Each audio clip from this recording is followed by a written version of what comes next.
ಎಲ್ಲರಿಗೂ ನಮಸ್ಕಾರ. ಎಲ್ಲ ವಿದ್ಯಾರ್ಥಿಗಳು ಹಾಗೂ ಪೋಷಕರಿಗೆ ಮಾಧ್ಯಮಗಳಲ್ಲಿ ತಾವು ನೀಟು ಪರೀಕ್ಷೆ ವಿಳಂಬ ಆಗ್ತಾ ಇರೋದ್ರಿಂದ KCET ರ್ಯಾಂಕ್ ಆಧರಿಸಿ ಯಾವ ವೃತ್ತಿಪರ ಕೋರ್ಸ್ಗಳಿಗೆ ನಾವು ಹಂಚಿಕೆಯನ್ನು ಮಾಡ್ತೀವಿ ಅದನ್ನು ಶುರು ಮಾಡಬೇಕು ಅಂತನ್ನುವಂಥದ್ದು ಒಂದು ಮಾನ್ಯ ಉನ್ನತ ಶಿಕ್ಷಣ ಸಚಿವರು ಹಾಗೂ ಮಾನ್ಯ ವೈದ್ಯಕೀಯ ಶಿಕ್ಷಣ ಸಚಿವರು ಹಾಗೂ ಕರ್ನಾಟಕ ರಾಜ್ಯದಲ್ಲಿರುವಂತಹ ಎಲ್ಲ ವೃತ್ತಿಪರ ಕೋರ್ಸ್ಗಳ ಕಾಲೇಜುಗಳ ಸಂಘದವ್ರ ಜೊತೆ ನಾವು ಒಂದು ಸಭೆಯನ್ನು ಮಾಡಿ ತಾವು ಮಾಧ್ಯಮದಲ್ಲೆಲ್ಲ ನೋಡಿದ್ದೀರಾ. ಭಾಳಷ್ಟು ವಿದ್ಯಾರ್ಥಿಗಳು ಪೋಷಕರು ಗೊಂದಲದಲ್ಲಿ ಸಹ ಕೆಲವರು ಹೌದು ಇದು ಸರಿ ಇದೆ ಅಂತ ಹೇಳುವಂಥವ್ರು ಇದ್ದೀರಾ, ಕೆಲವರು ಇಲ್ಲ ಇದು ಅನ್ಯಾಯ ಆಗಿಬಿಡುತ್ತೆ ನಮಗೆ ಕಾಯಬೇಕಾಗಿತ್ತು ನೀವು ಅನ್ನುವಂಥವ್ರು ಇದ್ದೀರಾ.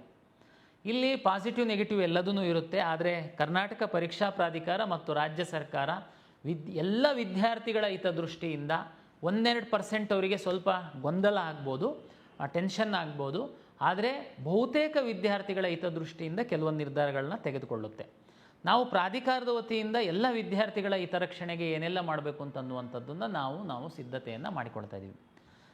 ಮಾಧ್ಯಮಗಳಲ್ಲಿ ವರದಿ ಆಗಿರುವಂಥದ್ದು ಎಲ್ಲ ಪೋಷಕರಿಗೆ ಕೆಲವರಿಗೆ ಬೇರೆ ಬೇರೆ ಥರ ಅರ್ಥ ಆಗಿರುತ್ತೆ, ಕೆಲವರು ಗೊಂದಲಕ್ಕೊಳಗಾಗಿರ್ತೀರ. ಹಾಗಾಗಿ ಪ್ರಾಧಿಕಾರದ ಮುಖ್ಯಸ್ಥನಾಗಿ ನಾನು ಒಂದು ಸಭೆಯಲ್ಲಿ ಏನು ತೀರ್ಮಾನ ಆಯಿತು, ನಾವು ಮುಂದಿನ ದಿನಗಳಲ್ಲಿ ಮೊದಲ ಬಾರಿಗೆ ಈ ಕಂಬೈನ್ಡ್ ಕೌನ್ಸಿಲಿಂಗ್ ಅಂತ ಇಲ್ಲಿವರೆಗೆ ಭಾಳ ದಿವಸದಿಂದ ಬರ್ತಾ ಇತ್ತು, ಮೊದಲ ಬಾರಿಗೆ ನಾವು ಸ್ಪ್ಲಿಟ್ ಮಾಡುವಂಥದ್ದು ಅಂತೇಳಿ. ತಮಗೆಲ್ಲರಿಗೂ ಗೊತ್ತಿತ್ತು ಅಂತಂದರೆ ಲಾಸ್ಟ್ ಇಯರ್ ಸಹ ನಾವು ಫಸ್ಟ್ ರೌಂಡು ಮೆಡಿಕಲ್ಲು ಡೆಂಟಲ್ಲು ಆಯುಷಿಂದು ಕಿಂತ ಮೊದಲೇ ನಾವು ಮಾಕ್ ರಿಸಲ್ಟ್ ಎಲ್ಲ ಅನೌನ್ಸ್ ಮಾಡಿದ್ವಿ. ಅಂದರೆ ತಾವೆಲ್ಲ ಆಪ್ಷನ್ ಎಂಟ್ರಿ ಮಾಡಿದ್ರಿ.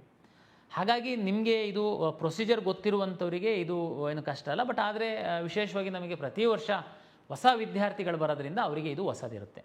ಏನಪ್ಪ ಆಗುತ್ತೆ ನೋಡಿ, ನೀಟ್ ರ್ಯಾಂಕ್ ಆಧರಿಸಿ ನಾವು ಮೆಡಿಕಲ್ಲು ಡೆಂಟಲ್ಲು ಆಯುಷ್ ಸೀಟ್ಗಳನ್ನ ಅಲಾಟ್ ಮಾಡ್ತೀವಿ.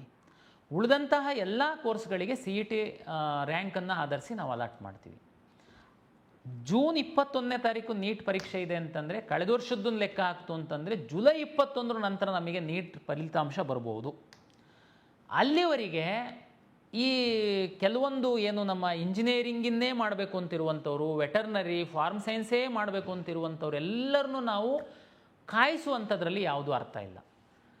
ಸರ್ ಇಲ್ಲ ಸರ್ ನಾವು ಮೆಡಿಕಲ್ಲೂ ಮಾಡಬೇಕು, ನೀಟ್ ಬರಿತಾ ಇದ್ದೀವಿ, ಒಂದು ವೇಳೆ ಸಿಕ್ಕಿಲ್ಲ ಅಂದರೆ ಪ್ಲಾನ್ ಬಿ ನಾವು ಇಂಜಿನಿಯರಿಂಗ್ ಹೋಗಬೇಕು. ಓಕೆ, ನೀವು ಏನು ಚಿಂತೆ ಮಾಡೋದು ಬೇಡ. ನಾವು ಏನು ಮಾಡೋಣ ಅಂತ ತೀರ್ಮಾನ ಮಾಡಿದ್ದೀವಿ.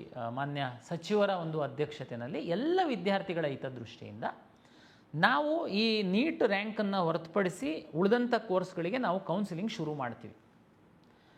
ನೀವು ನೀಟು ಪರೀಕ್ಷೆ ಬರಿತಾ ಇರುವಂಥವರು, ನಮ್ಮ KCET ಪರೀಕ್ಷೆ ಬರೆದಿರುವಂಥವರು ಸಹ ತಮಗೆ ರ್ಯಾಂಕ್ ಇರುತ್ತೆ. ತಾವು ಇಲ್ಲಿ ಸಹ ಪ್ಲಾನ್ ಬಿಗೋಸ್ಕರ ಏನು ಇಂಜಿನಿಯರಿಂಗೋ ವೆಟರ್ನರಿನೋ ಫಾರ್ಮ್ ಸೈನ್ಸೋ ಏನು ಮಾಡಿರ್ತೀರ ತಾವು ಆಪ್ಷನ್ ಎಂಟ್ರಿ ಮಾಡಿ. ನಾವು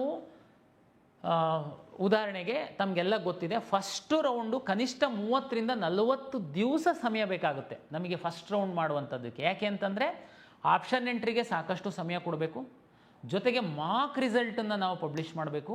ಮಾಕ್ ರಿಸಲ್ಟ್ ಆದಮೇಲೆ ಮತ್ತೆ ತಮಗೆ ರೀಅರೇಂಜ್ ಮಾಡ್ಕೊಳ್ಳುವಂಥದ್ದಕ್ಕೆ ಅವಕಾಶ ಕೊಡಬೇಕು. ಅದ್ರ ನಂತರ ಪ್ರಾವಿಷನಲ್ ರಿಸಲ್ಟ್ ಮಾಡಿ ನಾವು ಫೈನಲ್ ರಿಸಲ್ಟು, ಅಂದರೆ ಮಿನಿಮಮ್ ನಾವು ಏನೇ ಪ್ಲ್ಯಾನ್ ಮಾಡ್ತು ಅಂತಂದ್ರೂ 30 to 40 ಡೇಸು ಫಸ್ಟ್ ರೌಂಡಿಗೆ ನಮಗೆ ಬೇಕಾಗುತ್ತೆ. ಅಂದರೆ ಲೆಕ್ಕ ಹಾಕಿ 21ನೇ ತಾರೀಕು ನೆಕ್ಸ್ಟ್ ಮಂತ್ ಇದೆ ನೀಟು, ಆಗೋಗ್ಬಿಡುತ್ತೆ. ಈ ವಿದ್ಯಾರ್ಥಿಗಳು ಈಗ ನೀಟ್ ಪರೀಕ್ಷೆ ಬರೀತಾ ಇರೋರು ಆಪ್ಷನ್ ಎಂಟ್ರಿ ಮಾಡೋದಕ್ಕೆ ಈಗ ನಾನು ಮುಂದಿನ ವಾರದಲ್ಲಿ, ಅಂದರೆ ಈ ವಾರದಲ್ಲಿ ಏನಾದರೂ ಅಂತ್ಯದಲ್ಲಿ ನಾನು ಫಲಿತಾಂಶ ಕೊಟ್ಟು ಮುಂದಿನ ತಿಂಗಳು ಫಸ್ಟ್ ವೀಕಲ್ಲಿ ನಾನೇನಾದರೂ ಆಪ್ಷನ್ ಎಂಟ್ರಿ ಶುರು ಮಾಡಿದರೆ ನೀಟಿಗೆ ಪ್ರಿಪ್ರೇಷನ್ ಮಾಡ್ತಾ ಇರುವಂಥದ್ದಕ್ಕೆ ಏನು ತಾವು ಕಾಲೇಜುಗಳಲ್ಲಿ ಕೂತಿದ್ದೀರಲ್ಲ, ನಿಮಗೆ ಸ್ವಲ್ಪ ಗೊಂದಲ ಡಿಸ್ಟರ್ಬ್ ಆಗುತ್ತೆ. ಏನು ಚಿಂತೆ ಮಾಡೋಕ್ಕೆ ಹೋಗಬೇಡಿ, ನೀವೇನು ಆಪ್ಷನ್ ಎಂಟ್ರಿ ಮಾಡ್ತೀರಾ ಮಾಡಿ. 21ನೇ ತಾರೀಕು ಏನಿದೆ ಆ ರೇಂಜಲ್ಲೇ ನಮ್ಮದು ಮಾಕ್ ರಿಸಲ್ಟ್ ಏನಾದ್ರೂ ಬರ್ಬೋದು. ತಮಗೆಲ್ಲ ಗೊತ್ತಿದೆ, ಮಾಕ್ ರಿಸಲ್ಟ್ ಬಂದಾದಮೇಲೆ ಸಹ ನೀವು ಮೇಲೆ ಕೆಳಗೆ ಎಲ್ಲ ಮಾಡ್ಬೋದು, ಹೊರಗಿನ ಆಪ್ಷನ್ ಎಂಟ್ರಿ ಮಾಡ್ಬೋದು, ಎಲ್ಲ ಮಾಡೋದಕ್ಕೆ ಅವಕಾಶ ಇರುತ್ತೆ. ಹಾಗಾಗಿ ನೀಟ್ ಪರೀಕ್ಷೆಗೆ ಬರಿತಾ ಇರುವಂತಹ ವಿದ್ಯಾರ್ಥಿಗಳು, ಪೋಷಕರು, ನೀವು ತುಂಬ ಇದಕ್ಕೆ ಟೆನ್ಷನ್ ಮಾಡ್ಕೊಳ್ಳೋದಕ್ಕೆ ಹೋಗಬೇಡಿ. ನಿಮಗೆ ಯಾವುದೇ ರೀತಿ ಗೊಂದಲ ಅನ್ಯಾಯ ಆಗದಿಲ್ದಿರೋ ಥರ ನಾವು ಕೌನ್ಸಿಲಿಂಗ್ ಕಂಡಕ್ಟ್ ಮಾಡೋದಕ್ಕೆ ಪ್ಲ್ಯಾನ್ ಮಾಡ್ತೀವಿ. ಓಕೆ ಸರ್, ಹೆಂಗೆ ರಿಸಲ್ಟ್ ಬಂದಿರಲ್ಲ, ಓಕೆ ನೀವು ನಮಗೆ ಎಂಟ್ರಿ ಮಾಡಿಬಿಡ್ತೀರಾ, ರಿಸಲ್ಟ್ ಬಂದಿರಲ್ಲ ನೀಟ್ದು, ನಾವು ಮೆಡಿಕಲ್ ಹೋಗಬೇಕಾಗಿರುತ್ತೆ, ಇಲ್ಲೊಂದು ಸೀಟು ಅಲಾಟ್ ಆಗಿಬಿಟ್ಟಿರುತ್ತೆ, ಏನು ಮಾಡೋದು? ಅಪ್ಗ್ರೇಡೇಷನ್ ಆಪ್ಷನ್ ಕೊಡ್ತೀವಿ, ನೀವು ಚಿಂತೆ ಮಾಡೋಕ್ಕೆ ಹೋಗಬೇಡಿ. ಉದಾಹರಣೆಗೆ ನಾವು ಪ್ರೀ ರೌಂಡ್ ಅಂತ ಒಂದು ಮಾಡಬೇಕು ಅಂತೇಳಿ ನಾವು ಈ ಸರಿ ಪ್ಲ್ಯಾನ್ ಮಾಡ್ತಾಯಿದ್ದೀವಿ. ಪ್ರೀ ರೌಂಡಲ್ಲಿ ಯಾರು ನಾನು ಪಕ್ಕ ಉದಾಹರಣೆಗೆ ಯಾವುದೋ ಒಂದು ಇಂಜಿನಿಯರಿಂಗ್ ಕಾಲೇಜಿಗೆ ಹೋಗಬೇಕು ಅಂತೇಳಿ ಇರುತ್ತೆ, ಅಲ್ಲಿಗೆ ಮಾತ್ರ ಹೋಗೋನು ಹೋಗ್ತಾನೆ. ನಾನು ಇದನ್ನು ನಿಮಗೆ pre round, first round, second round, ಏನು ಆಪ್ಷನ್ಸ್ ಇರುತ್ತೆ, ಏನು ಚಾಯ್ಸಸ್ ಇರುತ್ತೆ ಎಲ್ಲ ನಾನು ಡಿಟೇಲಾಗಿ ನೆಕ್ಸ್ಟ್ ಮುಂದಿನ ಕೌನ್ಸಿಲಿಂಗ್ ಶುರುವಾದಾಗ ಹೇಳ್ತೀನಿ. ಈಗ ನಾನು ಹೇಳುವಂಥದ್ದು ಏನು ಅಂತಂದರೆ, ಕೌನ್ಸಿಲಿಂಗ್ ನೀಟ್ ಫಲಿತಾಂಶ ಬರೋದಕ್ಕಿಂತ ಮೊದಲು, ನೀಟ್ ಪರೀಕ್ಷೆ ಬರೆಯೋದಕ್ಕಿಂತ ಮೊದಲು ನಾವು ನೀಟ್ ಆಧರಿಸಿ ಮಾಡುವಂಥ ಮೆಡಿಕಲ್, ಡೆಂಟಲ್, ಆಯುಷನ್ನು ಹೊರತುಪಡಿಸಿ ನಾವು ಕೌನ್ಸಿಲಿಂಗ್ ಶುರು ಮಾಡೋದಕ್ಕೆ ತೀರ್ಮಾನ ಆಗಿದೆ. ಆದರೆ ನೀಟ್ ಪರೀಕ್ಷೆ ಬರೀತಿರುವಂತಹ ವಿದ್ಯಾರ್ಥಿಗಳು ಸಹ ತಾವು ಯಾವುದೇ ಟೆನ್ಷನ್ ಮಾಡದೆ ಪರೀಕ್ಷೆಗೆ ಸಿದ್ಧತೆ ಮಾಡಿ ನಿಮಗೆ ಏನೆಲ್ಲ ಫೆಸಿಲಿಟೇಟ್ ಮಾಡ್ಬೋದು ನಾವು ಅದನ್ನು ಮಾಡ್ತೀವಿ. ನೀಟ್ ರಿಸಲ್ಟ್ ಬರೋದು ಇನ್ನೂ ಡಿಲೇ ಆಯಿತು, ನೀವೇನು ಚಿಂತೆ ಮಾಡಬೇಡಿ. ತಮಗೆಲ್ಲ ಗೊತ್ತಿದೆ, ನಾವು ಫಸ್ಟ್ ರೌಂಡಲ್ಲಿ ಅಡ್ಮಿಷನ್ ಕಂಪಲ್ಸರಿನೇ ಇಲ್ಲ.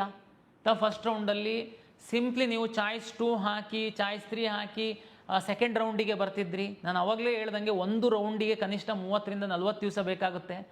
ಸೆಕೆಂಡ್ ರೌಂಡಿಗೆ ಅಪ್ಗ್ರೇಡೇಷನಿಗೆ ಕೊಡ್ತೀವಿ, ನಿಮಗೆ ಸಿಕ್ಕಿರೋ ಸೀಟ್ ಎಲ್ಲೂ ಹೋಗಿರಲ್ಲ.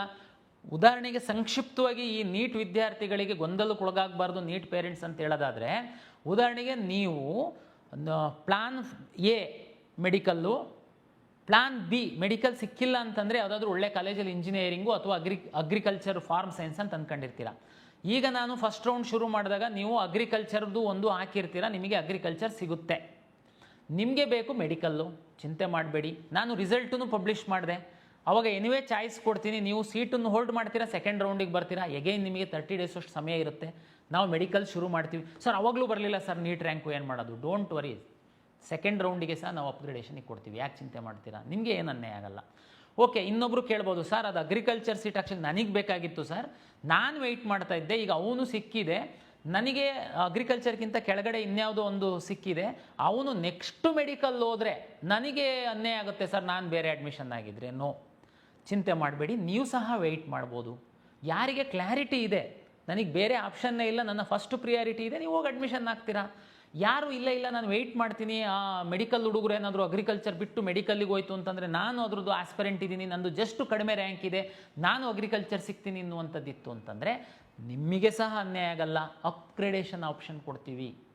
ಹಾಗಾಗಿ ಕರ್ನಾಟಕ ರಾಜ್ಯದಲ್ಲಿ ಹಿಂದಿಂದನೂ ಕಂಬೈನ್ಡ್ ಕೌನ್ಸಿಲಿಂಗ್ ಮಾಡ್ಕೊಂಡು ಬಂದಿರುವಂಥದ್ದು. ಆದರೆ ಕಾಲಕ್ಕೆ ತಕ್ಕಂತೆ ಕೆಲವು ಬದಲಾವಣೆಯನ್ನು ಮಾಡಬೇಕಾಗುತ್ತೆ ನಾವು. ಆ ಹಿನ್ನೆಲೆ ಒಳಗಡೆ ನಾವು ಮಾಡ್ತಾಯಿದ್ದೀವಿ. ಹಂಗಂತೇಳಿ ಒಂದು ವರ್ಗದ ವಿದ್ಯಾರ್ಥಿಗಳಿಗೆ ಬಹಳ ದೊಡ್ಡ ಅನ್ಯಾಯ ಆಗುತ್ತೆ ಅಂತನ್ನುವಂಥದ್ದು ಏನು ತಾವು ಭಾವಿಸ್ಬೇಡಿ. ಎರಡೂ ವರ್ಗದ ವಿದ್ಯಾರ್ಥಿಗಳಿಗೆ ನಾವು ಅನುಕೂಲ ಆಗುವ ನಿಟ್ಟಿನಲ್ಲೇ ನಾನು ಡಿಸೈನ್ ಮಾಡ್ತಾಯಿದ್ದೀನಿ. ಹಾಗಾಗಿ ತಾವು ಧೈರ್ಯವಾಗಿರಿ. ನೀಟು ಹೊರತುಪಡಿಸಿ ಇಂಜಿನಿಯರಿಂಗ್, ಬೇರೆ ಬೇರೆ ಅಲೈಡ್ ಹೆಲ್ತ್ ಸೈನ್ಸ್, ಅಲೈಡ್ ಕೋರ್ಸಸ್ಸಿಗೆ ಹೋಗುವಂಥವ್ರು ಏನಿದ್ದೀರಾ, ದಯಮಾಡಿ ತಾವು ಕಾಲೇಜ್ಗಳು ಹೇಗಿದೆ, ಲಾಸ್ಟ್ ಇಯರ್ ಕಟ್ ಆಫ್ ಏನಿತ್ತು, ಯಾವ ಕೋರ್ಸಿಗೆ ಉದ್ಯೋಗ ಅವಕಾಶಗಳಿದ್ದಾವೆ, ಇದನ್ನೆಲ್ಲ ಸ್ಟಡಿ ಮಾಡಿ. ನೀಟ್ ವಿದ್ಯಾರ್ಥಿಗಳು ನೀವು ಕೌನ್ಸಿಲಿಂಗ್ ಬಗ್ಗೆ ಏನು ಚಿಂತೆ ಮಾಡಬೇಡಿ, ನಾವಿದ್ದೀವಿ ಅದನ್ನು ನೋಡ್ಕೊಳ್ಳಿಕ್ಕೆ. ತಾವು ನೀಟು ಪರೀಕ್ಷೆಗೆ ಸರಿಯಾಗಿ ಅಧ್ಯಯನ ಮಾಡಿ, ಬೇರೆ ನೀವೇನು ತಲೆಬಿಸಿ ಮಾಡಬೇಡಿ. ನಿಮಗೇನೆಲ್ಲ ಫೆಸಿಲಿಟಿ ಮಾಡಬೇಕು, ಒಳ್ಳೆ ರೀತಿಯಲ್ಲಿ ನಿಮಗೆ ಸಿಗಬೇಕು, ಅದನ್ನು KA ಜವಾಬ್ದಾರಿಯನ್ನು ತಗೊಳುತ್ತೆ, ನಿಮಗೆ ಮಾಡಿಕೊಡುತ್ತೆ. ಎಲ್ಲ ವಿದ್ಯಾರ್ಥಿಗಳಿಗೆ ಮತ್ತೊಮ್ಮೆ ನಮಸ್ಕಾರ.